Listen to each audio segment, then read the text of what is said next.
It's another cloudy day here in Serbia, day 2. So it's about 11 o'clock in the morning now, and I'm just making my way to my new accommodation. So the accommodation I stayed at last night, it all booked out. Like the single rooms were £12 a night, quite good value, considering how I've been paying like £9 to £11 a day to be living in a London hostel for like the last 6 months. But basically sold out, and I was like, I'm not going to pay £18 a night for a bedroom room. So I thought, okay, I stayed in this area last time I was in Novi Sad 5 years ago, and I was close to some nice buildings. And even though this hostel I stayed at is no longer exists, there's a hostel like next door to it that was having 3 bedroom rooms for like under £9 a night. So I thought, okay, I'll stay there for a couple of days and then I'll make my way back down on the weekend. Yeah. So I just arrived to this hostel that I booked for on Hostel Bookers, and it was closed. And this woman came up to me and she said, it's been closed for months because of Corona. And I said, well, you see, I stayed in this area like 5 years ago, and it was quite nice, but then Hostel Frensky, what I stayed at in 2015, it's already shut. Been shut for years. He says, oh yeah, everyone just shut up shop because of Corona and all. Which is a bit ridiculous, because you'd think there'd still be people coming in, even though the country is open properly. So I just had to make a booking online for a couple of nights, which is okay, because I didn't want to like spend big bucks on an Airbnb. Like, I'm gonna save that for when I go down to Nice in a few days time. Yeah.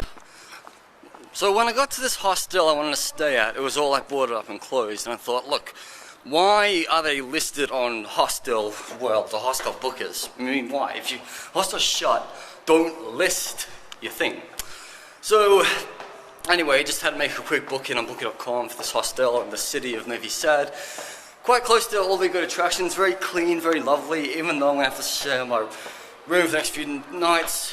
And then I will go focus on visiting Nice soon. So let's go have a look around town. Right here is the Synagogue of Novi Sad. It's at least over 100 years old. It was like built, I think, in the early 20th century, yes.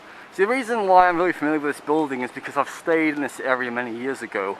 So this building, even though it's not really used as a synagogue much, it's still used as a concert hall, so it's very historic and all.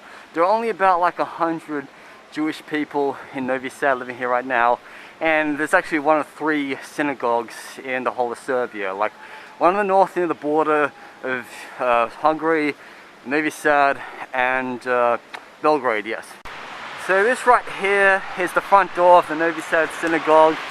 It still has the beautiful style of Hebrew writing, even though it's not really a functioning synagogue these days.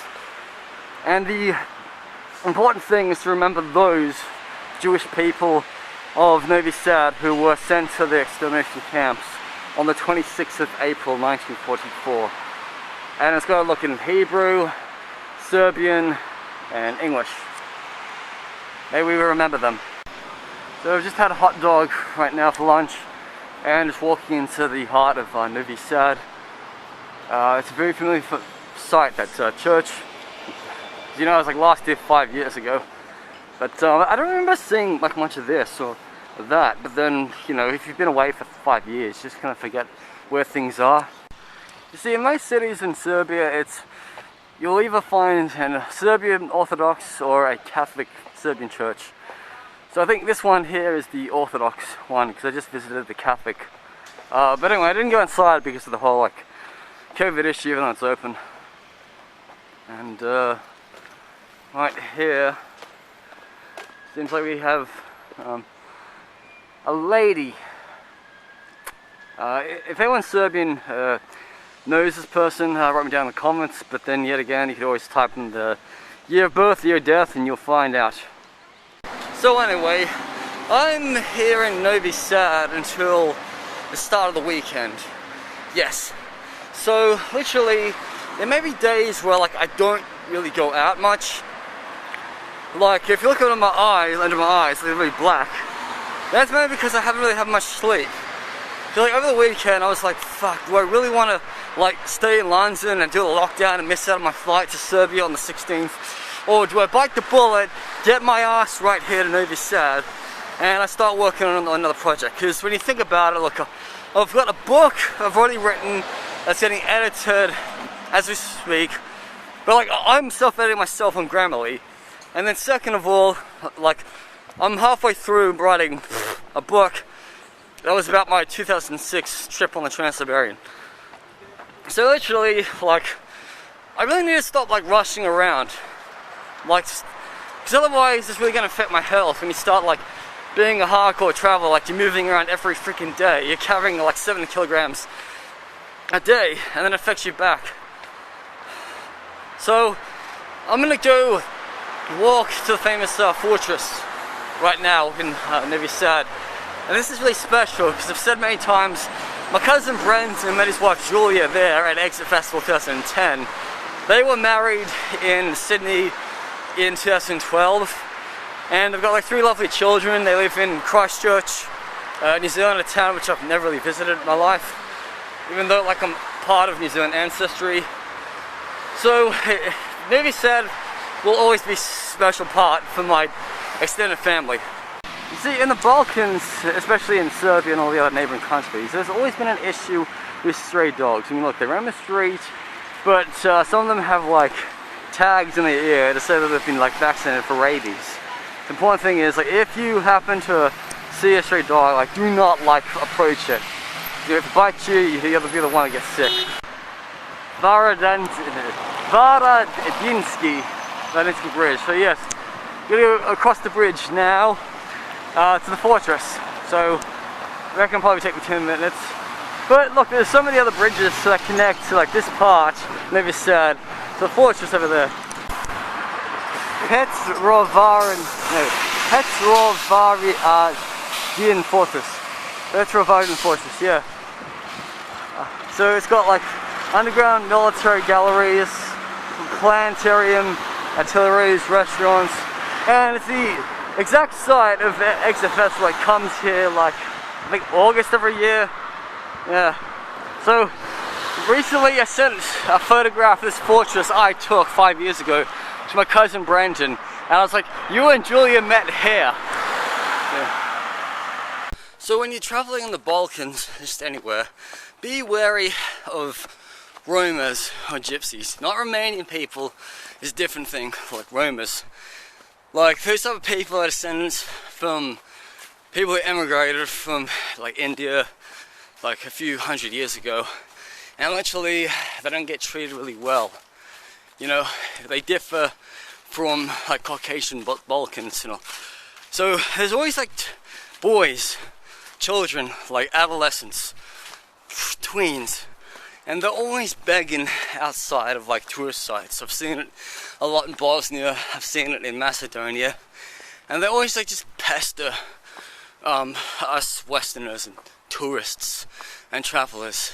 They think, oh, we're rich and want to help them out, when literally they actually should be working and having usual jobs. But then again, you know, there's a lot of discrimination against those type of people, and it's not really fair.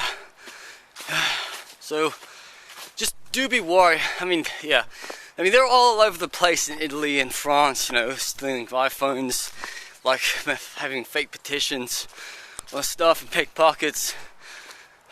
Yeah, so, but then again, like, they're not as bad as a lot of the beggars that I've had to deal with in my British life. Can't stand a lot of like beggars, only like homeless, getting my way, name calling me because I won't give them money, like heavily abusing me. Now right here in the fortress there are a whole bunch of museums, and a lot of it is like military and Serbian history and all. I won't go in today or this week because I've already been here like 5 years ago, and I'm not going to pay money that I've already spent. So literally, I do have some photographs of this fortress on my website, overlandmetalhead.com. Yeah, so if you come into Novi Sad, It is worth paying a bit of money to get into the museums if you want to see the things, but if you just want to be a free tourist and roam the fortress, that's cool. So where I'm standing is the fortress, right here. And then overlooking there I see the bridge I walked across, and where that Catholic church is where I'm pointing, that's where I'm actually staying. So literally I felt, it's not really far to get from where I'm staying to here, but it was a long walk. And this, my friends, that's the Danube. So that Danube starts in Germany, goes all the way to the Black Sea. And when I get to Belgrade, you'll see where the Danube and the Sava meet at another great fortress, which I've already been to 5 years ago. I'm quite surprised this clock is actually working. If that's correct, it seems like it's 3 o'clock. Or maybe it's not working at all. But anyway, this is the main monument to the fortress. Got restaurants over there, and just overlooking the Danube. But then again, I really think people should actually stop with these like padlock jokes. I don't like it. I mean, it's vandalism in my opinion. Physical vandalism. At least silly padlocks. I mean, sooner or later, this fence is gonna like collapse because of all these padlocks. There it is. That's the fortress I've just been visiting. Like, you see that clock right there? Zoom in. That's where I was like half an hour ago. Then I walked all the way down, back across the bridge, and now I'm here.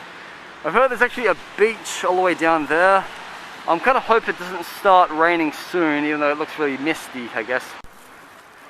And right here, this is a monument to all the Jews of Novi Sad who were deported to the concentration camps. Like all like names. And it's all in Cyrillic as usual, like, because that's the writing on.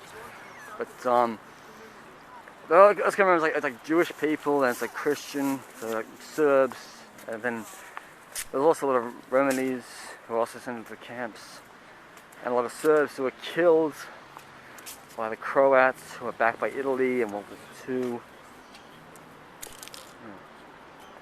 All these names, you know. It's like 2, 4, 6, 8, 10, 12, 14. About 20 names to a plaque. You know, like a lot of people just died. Like murdered because of like World War II, what happened. And look at that, like this statue, this memorial. It's like mother and father, the oldest son, and an infant son on top of, hovering on to the father. And so this is in honor of all the Jews of Novi Sad who were taken away. May their memory like live on. So it's like, it says here, Zdravama Fasim, so it's like fascism. So fascism was all do tak innik obecnism. So it's like victims of fascism, I guess.